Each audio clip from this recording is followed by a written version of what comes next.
Manx Radio Podcasts, powered by Shaw. Hello and welcome to the Women Today podcast. This week we heard from the mother of a woman who was killed by her estranged husband. Diana Parks spoke to us movingly about what her daughter Joanna was like and the impact her death has had on her family, particularly her two young children. We were joined live in the studio by the highest female football official on the island. We also discussed the rights and wrongs of compliments.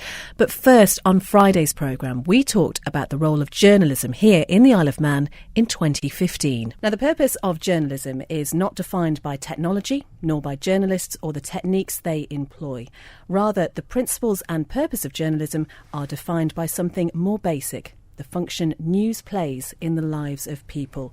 Now, those are the thoughts of Bill Kovac and Tom Rosenthal, writing in The Elements of Journalism, a book all about the purpose and the problems of journalism nowadays, an industry which is constantly evolving, and in a time when we no longer really need to wait to hear the latest news because those major events are live streamed to our mobile phones. And to talk about this in detail this afternoon, we're joined by, as I say, three experienced journalists from across the island's media. Richard Butt is editor of Isle of Man newspapers, Marion Kenny is news editor here at Manx Radio, and Paul Moulton, the man behind MTTV. Nice weather. You've got a couple of emails in already saying nice to hear a blast from the past. What, nice and smashy sort of thing, you mean? I didn't like to say that. Richard Butt, your first job was delivering newspapers. So did you always want to be a journalist? Yeah, I delivered newspapers in Onken for Moyes News Agents in the late 70s and early 80s, around Summerhill and the Park in Onken, Alberta Drive. So I read them as I went through, when it went around. And then I went to university and I studied politics at university. Couldn't do journalism degrees in those days, they didn't exist.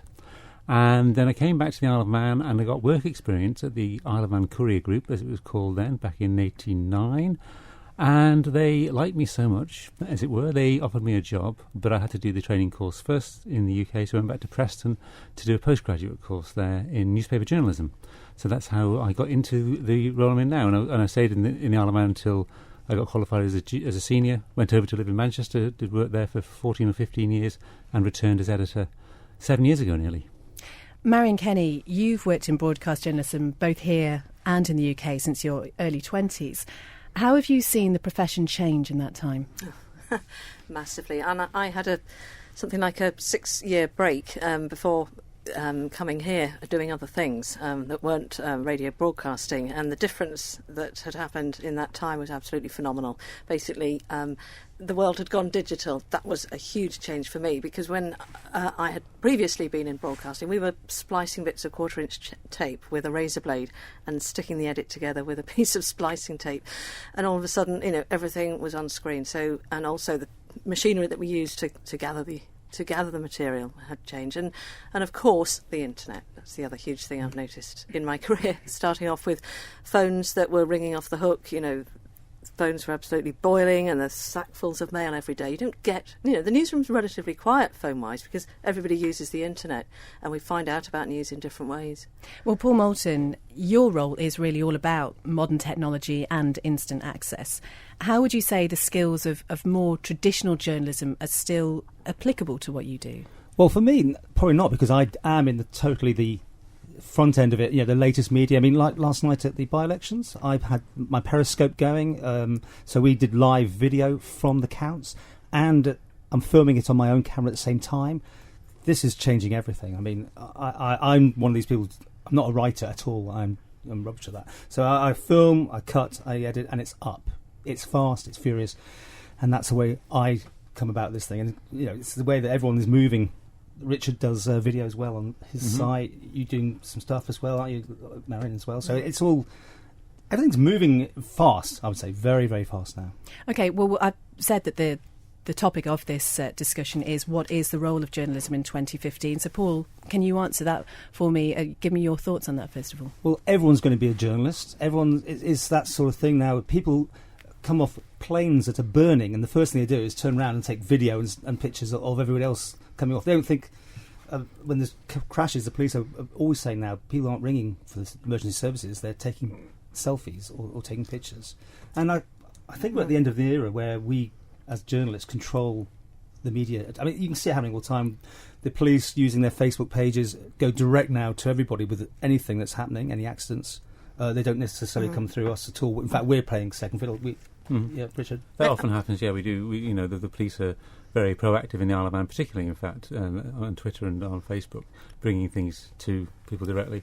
And then we see that, we get press release and perhaps from them as well, and we do catch up for a little bit. We hopefully add more to it and get more sources and find more out, and hope, be reluctant to print or put anything up that we haven't actually verified from another source as well.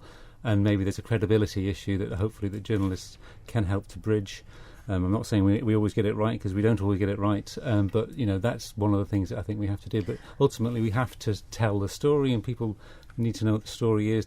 It affects their lives, and that's what our role is to do, is to really give them information that hopefully helps them to live a better life or a more informed life.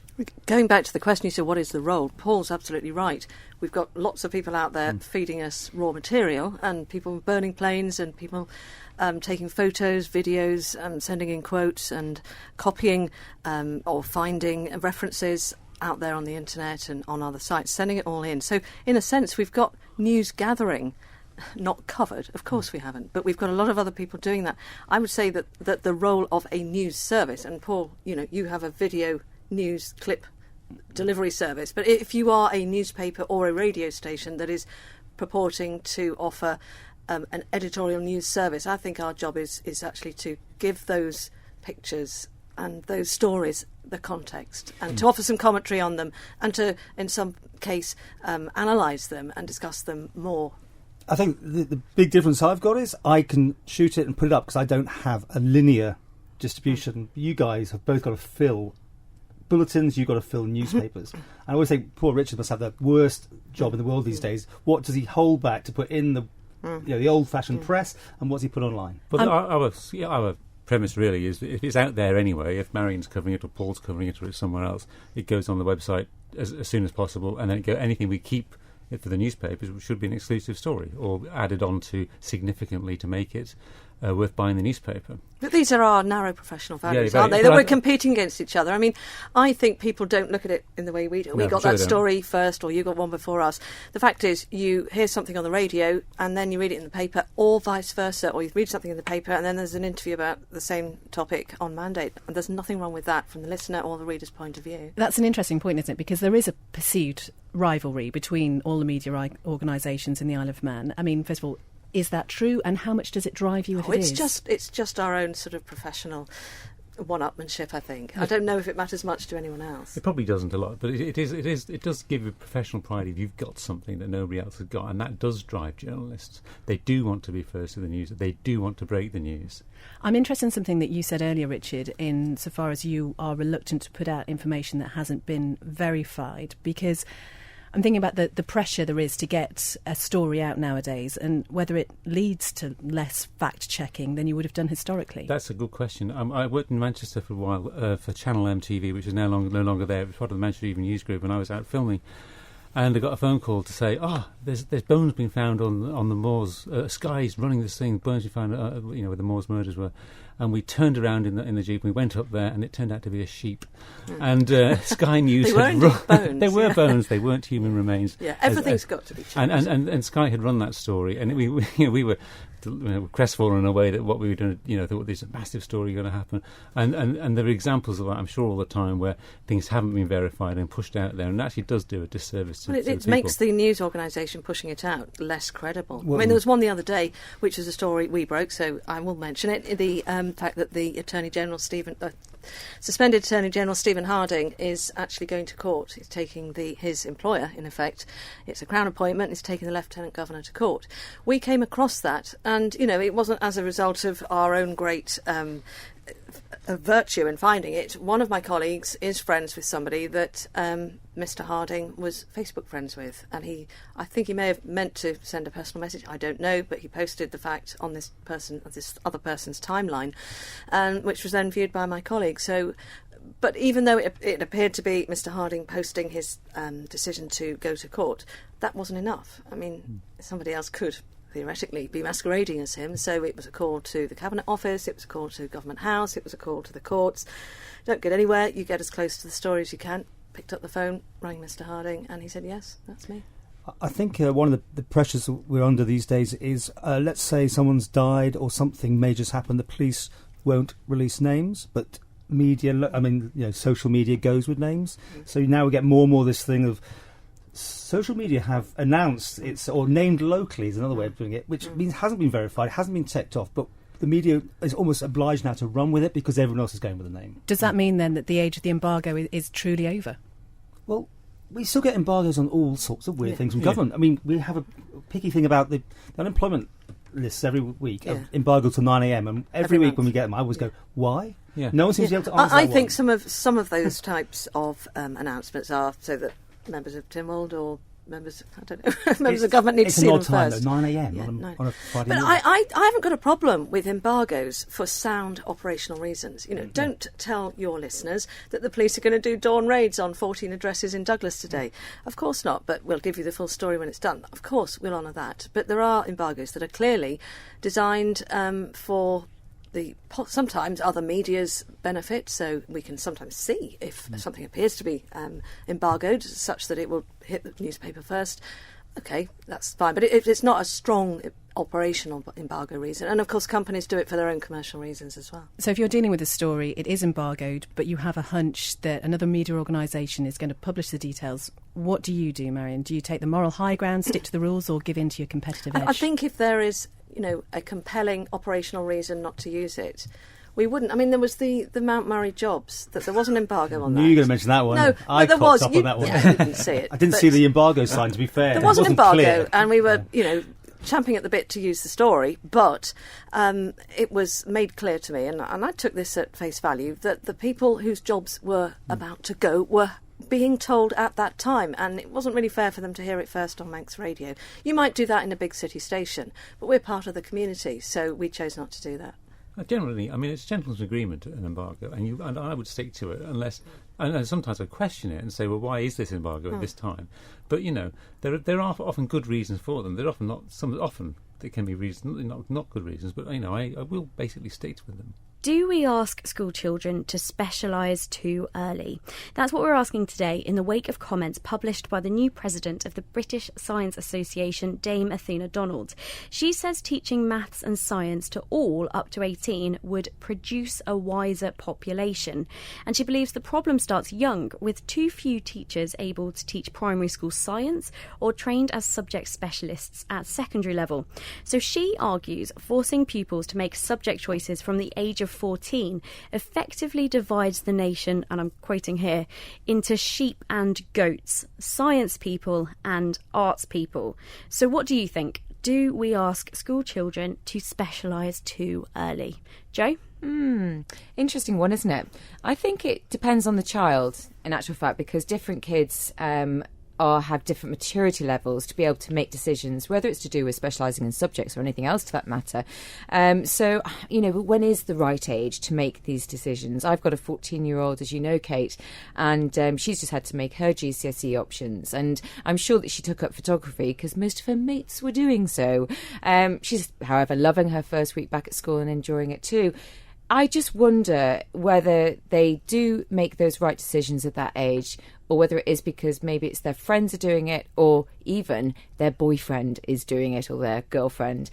Kate, I think you've got a little story about that to do with art. Absolutely not. Thank you, Jo. Rob, with your school teacher hat on, do you think 14 is too young to be making decisions that can really shape the path you continue down as a youngster? I think there's a fine balance here. I think children, really, we need to encourage them to keep their options as open as possible for as long as possible. But, on the other hand, we need to nurture specific talents that children have, whether it's dance, whether it's music, whether it's art, whatever.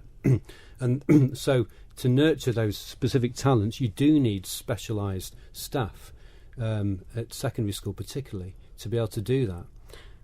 At primary school, we feel that a broad and balanced curriculum is the answer. And while we do that on a daily basis, we also offer extracurricular activities at Cronky Berry School to ensure that those children with specific talents and skills, perhaps in sports, for instance, are given an opportunity to excel, represent the school in a wide range of tournaments that go on the island, and take part. And it's about inclusion. It's about including children into as much as possible. I think you hit on something there, though. There's a difference, isn't there, in between when you talk about specific talents of picking up a subject and being able to specialise in it and really, really throw yourself into that subject when you make those decisions. But I also think for a lot of people and a lot of 14-year-olds or 16-year-olds, whenever they're making those big decisions, it's also based on what you want to drop. I, for one, was absolutely awful at geography. So when I made my GCSE option choices, I was so delighted to never have to go to geography again. But then, by making that decision so early on, I'm sure you miss out on some really, really vital and important lessons, Jo.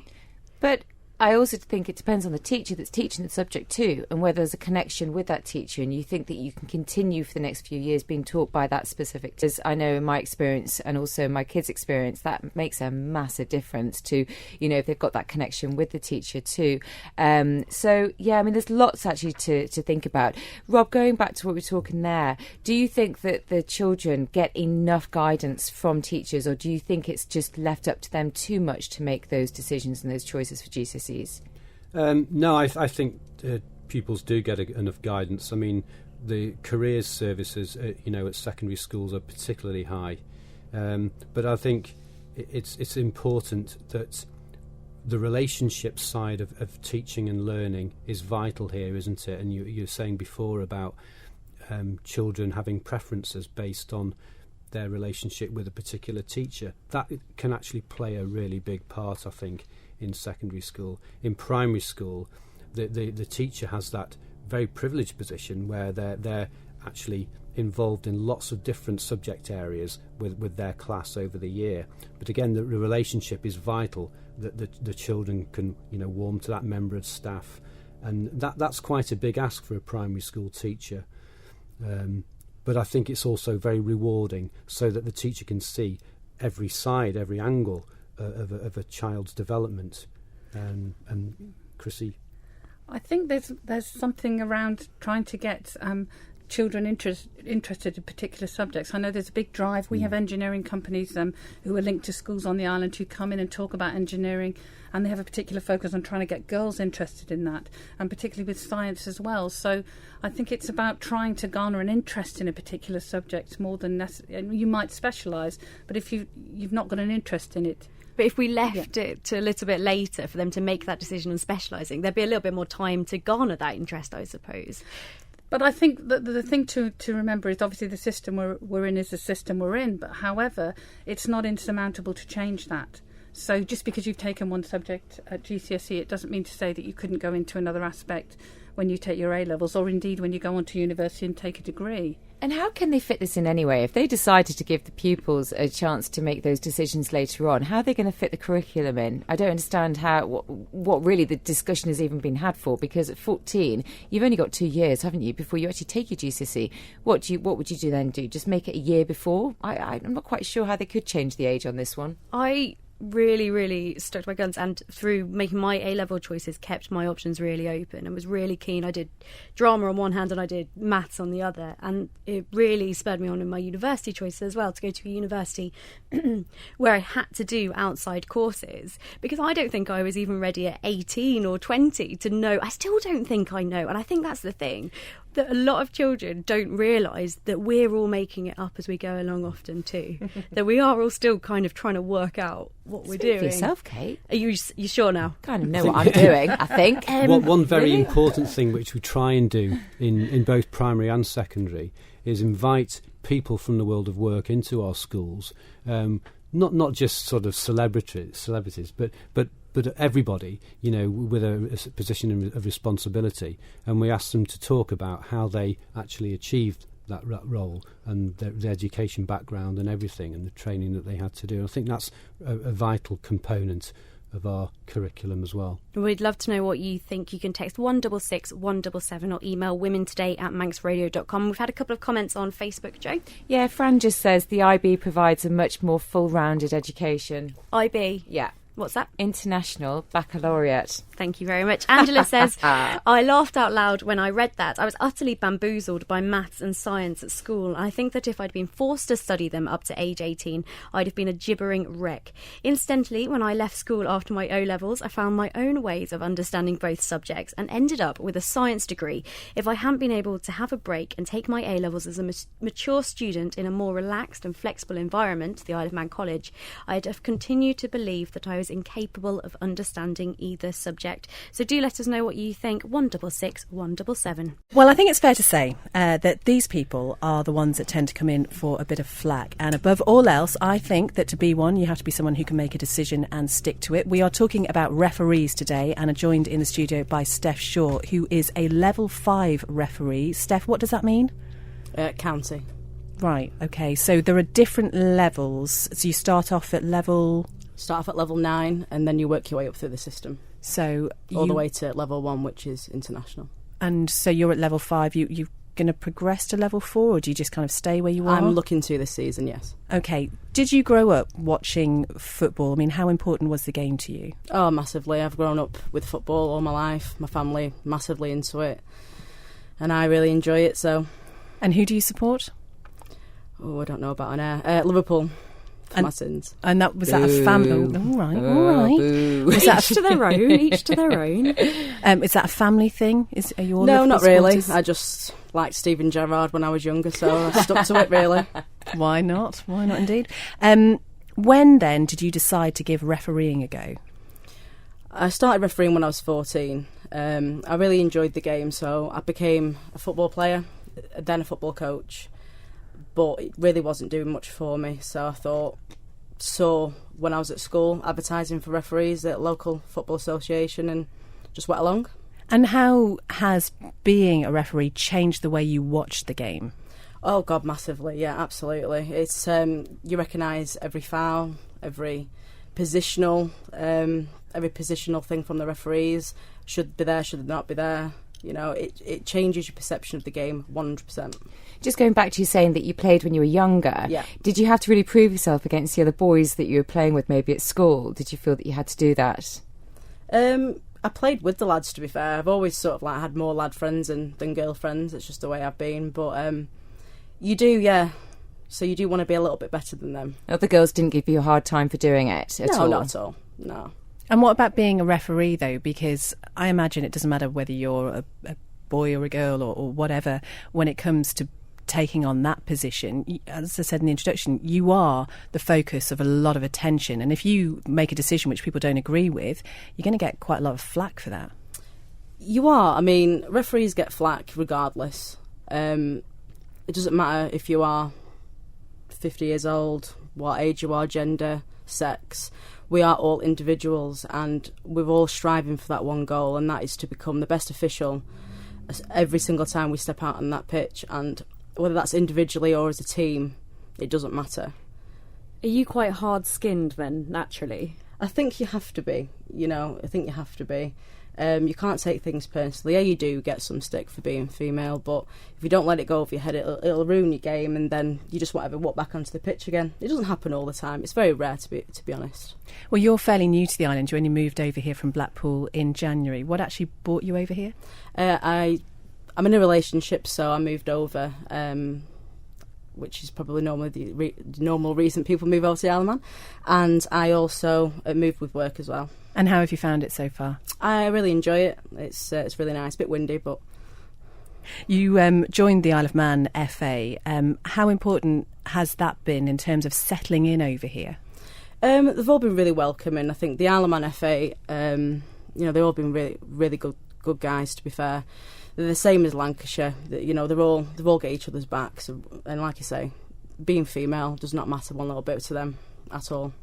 And just thinking about football being so important in your family, your brother-in-law is a referee as well. He is, yeah. He's a Football League referee, so he's sort of what I'm looking up to that next level. He's doing really well for himself. So it is involved in my family, very much so. It's interesting that, to be honest, I couldn't think of any famous referees' names, but I did mention it to my 8-year-old son. Is it Mick Jones? Have I remembered that right? See? The bald one. This is probably a few World years Cup ago. days. Yeah, the bald one with the... Howard Webb. No, with the eyes. The bald one with the The eyes. best referee in the world, Kalina. Yes, Yes. exactly. Best referee in the world, the one I knew. Yes.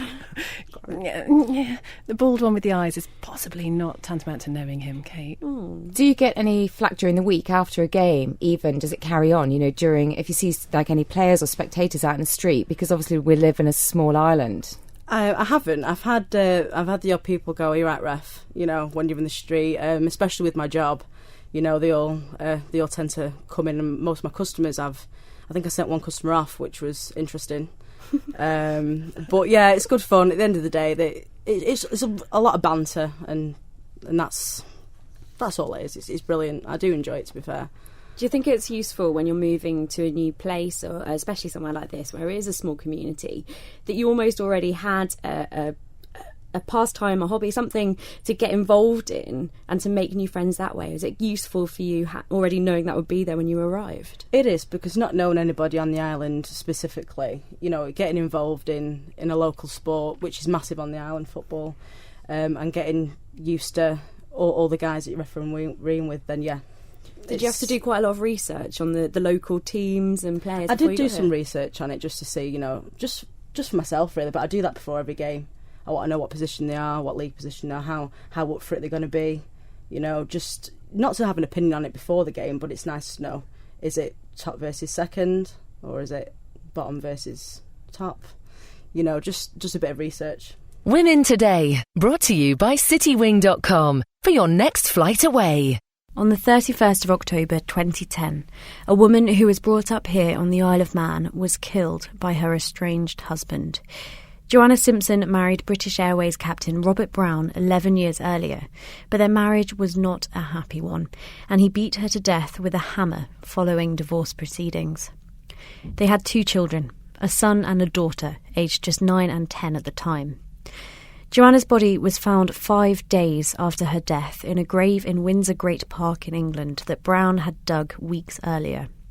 Her family have, of course, been through a traumatic and unimaginable experience, but since Joanna's death have rallied to set up a foundation in her name.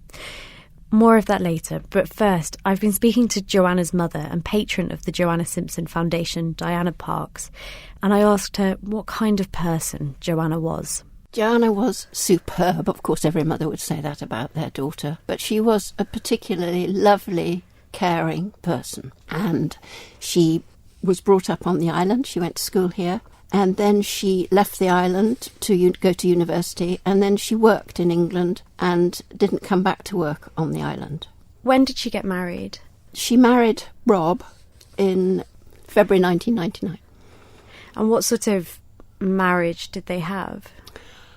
Chris and I, Joe's father, we were incredibly disappointed at her choice of husband. We felt that it would end in probably divorce, never imagining it could end in the way it did. But we weren't happy. But Joe was 37 at this time, and you can't really tell your daughter to not marry the person she seems to have fallen in love with. Can you tell me what happened then on Halloween of 2010? Joe had been on the island the week before with the children, and they have 2 weeks holiday, and then she'd gone back home, and then he had access to the children for the second week of the half-term. And he brought the children back. They ran into the family room, which is just next door to the kitchen, which is next door to the hall, where Rob attacked her with a claw hammer. In front of the children? Well, the children could hear. The children heard. And they just didn't know what to do. Can you put into words what it's like to get a phone call to tell you that your daughter has died and how she's died? Well, in actual fact, the police were very strange. It wasn't easy to find out what was going on at all. My son and I, we just kept ringing. We were told by a friend of Joe's that they couldn't find her. and I was frantically ringing her mobile number.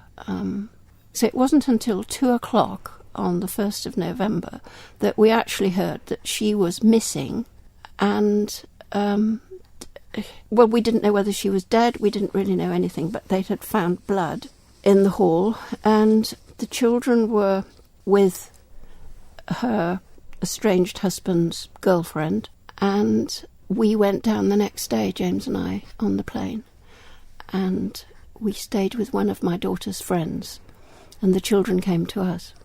What was it like, the process of the court case and everything that went with that? It was absolutely horrendous. I've never been involved with anything like this, nothing to do with the law at all, and I found it very daunting.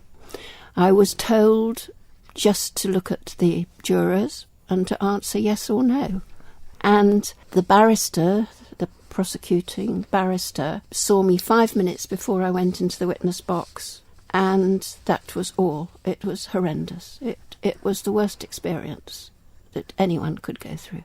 As you say, Joanna had 2 children and you spent a lot of time with them afterwards. How did you find dealing with your own grief and their grief at the same time? We talked. I have photos of Jo all over the place. We talk about Mum all the time. Jo had left in her will that she wanted me to have the children should anything happen to her and her husband. So it was quite definite she wanted me to have them. And in fact, when I said to them, I will come and live here with you so that you can continue at school, they said, no, Granny, we want to come back to the Isle of Man. Please let us come back to the Isle of Man. And in fact, Alex has told me he even wanted to live here before his mum died. In May 2011, Robert Brown was convicted not of murder, but of manslaughter with diminished responsibility and sentenced to 26 years. The family feel the court did not get to hear a true representation of what Joanna was like, and that failings by the prosecuting lawyer were to blame. And the Crown Prosecution Service and their Director of Public Prosecutions has thanked the Foundation for bringing the failings to their attention. So what is the Foundation? Well, it doesn't provide services, but instead raises money for established charities and supports them financially. Here's Diana Parks again. Well, after the perverse verdict that we received in court, we really felt that the process had failed us, and it had also failed to protect the children. And I thought, this cannot be right, what has happened to us, when there was overwhelming evidence of pre-planning the murder, that he got off with manslaughter. And I said to Hetty, Jo's best friend, I said, we've just got to do something. We really have to do something. And in fact, what we achieved first is with the CPS. We met Keir Starmer. We then met Alison Saunders, who took over from Keir Starmer as the DPP. And in fact, we were her first family that she saw. And she was so moved by our story and our court experience that the CPS set up a new, I don't know if you could call it law, but a new thing for prosecutors, that they need to gather good character evidence of the deceased and bad character evidence of the defendant at a very early stage, because this can be called on and it shows the deceased in a positive light, which of course can't be done because she's dead, or the victim is dead, and the defendant can say exactly what he likes. And that's something that you and really felt happened. We actually did that, and Alison Saunders has paid tribute to the Joanna Simpson Foundation for making them aware that the defendant, in a partial defence, can just say anything he likes about the victim, because they're not there to say, well, this isn't as it was. And in fact, I didn't recognise the person that the defendant was talking about as my daughter. So that has happened already. And what are the plans for the future when it comes to the foundation? Well, we've given £15,000, which is our first grant, to the Anna Freud Centre, which was set up by Anna Freud, daughter of Sigmund Freud. She was a psychoanalyst and worked a lot with children, and we liked her approach to how children are cared for.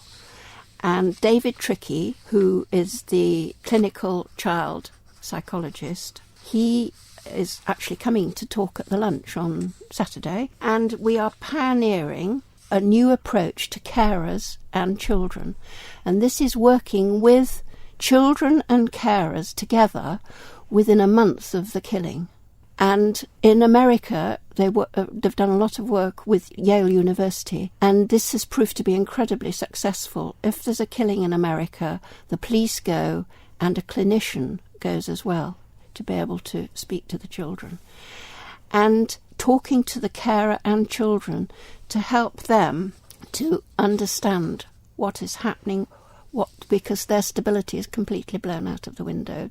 One of the parents is dead and the other's probably being carted off to jail.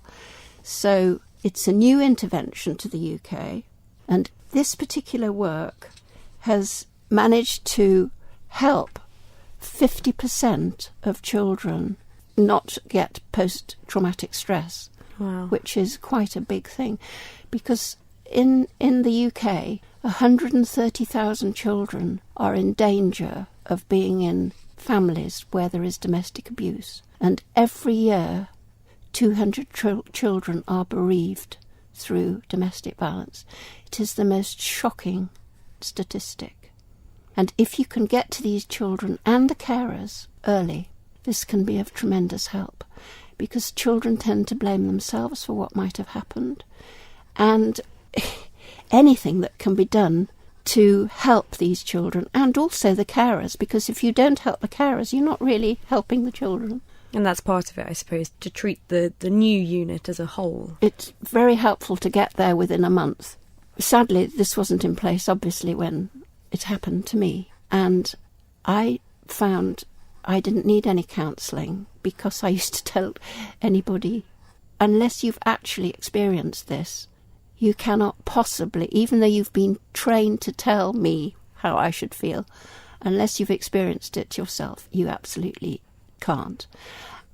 I found, I don't know where, some strength came from within, and I hope I did the right things with the children, but somehow 5 years on, they seem to be doing well at school and happy. And I do hope I did do the right thing. Whoever knows in the future, because sadly this is an ongoing thing through their life. Diana, it seems like you've really, really thrown yourself into this, and as you say, you really are taking the foundation seriously, and you want to make incredible changes. Yes.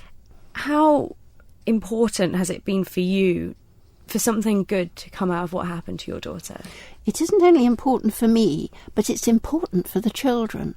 And the children have embraced this amazingly, because I've said to them, I'm 76, and I've said to them, look, when I'm dead and gone, you're going to have to be carrying this on.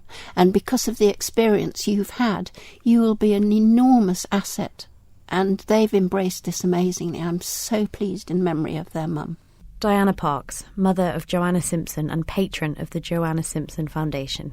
But we're going to turn our attention now to one of the biggest online stories of this week, because a UK lawyer has been accused of unacceptable and misogynistic behaviour for sending a barrister a message via LinkedIn, complimenting her on a stunning picture. Now, LinkedIn, in case you're not aware, is a professional networking site. And I also think it's important to tell you that the solicitor, Andrew Charter, did not know Charlotte Proudman beforehand. He has now apologised, though, after she posted their private conversation online. She says she did it to discourage workplace sexism, but has inevitably come under for a lot of criticism online. So we want to know this afternoon, is it a huge misunderstanding of an innocent compliment, or a woman highlighting the need to pay attention to everyday sexism? Kate? I don't think it is an innocent compliment when it is preceded by the phrase, I appreciate that this is probably horrendously politically incorrect. If you have to say that, you know what you are saying is politically incorrect, and therefore someone may take offence at what you're about to say. And so, no, I don't think it's an innocent compliment when you already know it's likely to offend. Oh, come on. Some people are just looking for an excuse to be offended. I don't know. If you get a message on I think this is the important thing. It was a networking site, a professional networking site. If you get a message on that sort of site that is about your physical appearance, I think that that can be incredibly offensive. But if she doesn't want to be judged on her looks, then don't use a profile picture of your face and put it out there. What, so when you meet people now in real life, they won't be able to recognise you? If you know what someone looks like, you're much more likely to go up to them and say, oh, we've been chatting on LinkedIn. It's lovely to actually put a, I was going to say put a face to a name, but you've already done that. But to meet them in reality and to actually be able to build on that professional relationship, which is what you were trying to do on LinkedIn in the first place. But do you know what? He wasn't hitting on her. It was just a compliment. Was it, though? Was it? Joe's about to go insane. Come on, you two. Let me speak here. Goodness me. I'm with you, Beth. I'm not letting you speak now, Joe. Sorry. Yeah, I have to say, at the end of the day, seriously, you know what? Just take a compliment. Just take a compliment. It's not a problem that somebody has actually made a compliment towards you. I do hear what Kate is saying, that if you obviously are saying that this might be horrendously politically incorrect to say it, maybe he shouldn't have said that. Just actually give her the compliment and don't make a thing about it. But yeah, I have to say, you know what? Everyone enjoys a compliment. But I think it's also a question of relationships. This is not someone he knew already. It's not the same as us walking into work and me going, Beth, oh, you look lovely today, because we know each other. You didn't do that today, by the way. Sorry. Just saying. But it isn't the same thing, because we have that relationship. We know we're on the same page. Whereas this is two people in the law profession, one much more senior, paying a compliment to someone he does not know. Is he married? Yes. The guy? He is married. So maybe, it's slightly inappropriate, the fact that he's married, that he is obviously making a compliment towards another woman. That isn't so politically correct, perhaps. But you know what? I don't think that she should be making such a scene about it. I think she's gone way over the top about it. OK, let's find out what our guests this afternoon think. Marion, your I think thoughts? it's more patronising than offensive, actually. I don't find it massively... I mean, I'd love to get a compliment like that from where I am. But no, I get the bit that Kate's saying about it's a professional site and she's, on there so that she can put her profile out there, and to get comments like that, it does slightly sort of diminish what it is she does, which is practice the law. But I think it's more patronising than offensive. He could have been talking about the quality of the picture, perhaps. He did claim that, but again, do you have to precede that with politically incorrect? I think there's worse things that could be said. Paul? What if it was reversed? If it was a woman talking about a guy looking, I don't think it would make anywhere near the same impression as this story. It is still a sexist sort of thing. We're living in this political correct world, and I don't believe it would fly the other way around. What if it was a man doing it to another man? That might be different, mightn't it? That'd be patronising. That'd be difficult, Okay, we're thinking in a different way here. Well, I just think, we're thinking about, because that would be taken in a potentially, offensively, or it might be actually a huge compliment. Who knows? Yeah, but whether it's a compliment or not, the fact is, it's a complete stranger making really personal remarks. I think that's what's wrong with it. But I also think that she's created an awful lot more of attention about it by creating this huge uproar about it too. So in actual fact, she could have just accepted it and gone just quietly under the surface, discussed it with her friends, her colleagues at work, but it's gone global now, and that's creating a lot more attention. She'll be on NBC this morning, she'll be on all the news channels, she'll be on the chat show circuit, she'll do all right. It's the way you're wired. You either rise to something like that, you say, I don't like it, but I'll just bury it. She has made the point, however, that this is not the first comment on LinkedIn that she has had of this nature. Change your picture then. Sorry. What? So you're not allowed to be attractive and professional? Well, but that's the point that you're saying, isn't it? She's not allowed to be complimented on being attractive. No, I'm saying that she should be judged on her professional abilities, not her ability to look nice in a photograph. Thanks as always to our amazing guests. And as ever, it's never too late for you to get involved. Head over to Facebook, find the Women Today Facebook page, and you can comment there, or you can follow us at MR Women Today on Twitter. And you can listen again to the full programmes on manxradio.com, or join us every weekday live from just after 2:00. Don't sit in the slow lane. Join the fast lane right now with Shaw's all-new Superfast Plus broadband. Enjoy more bandwidth, amazing speeds and the best value on the island from just £23.95 per month. So don't be left behind. Get a piece of the high-speed action with Superfast Plus broadband from Shaw. For details, visit our stores in Douglas, Ramsey and Port Erin, or click shaw.com. Love being Shaw. Terms and conditions apply.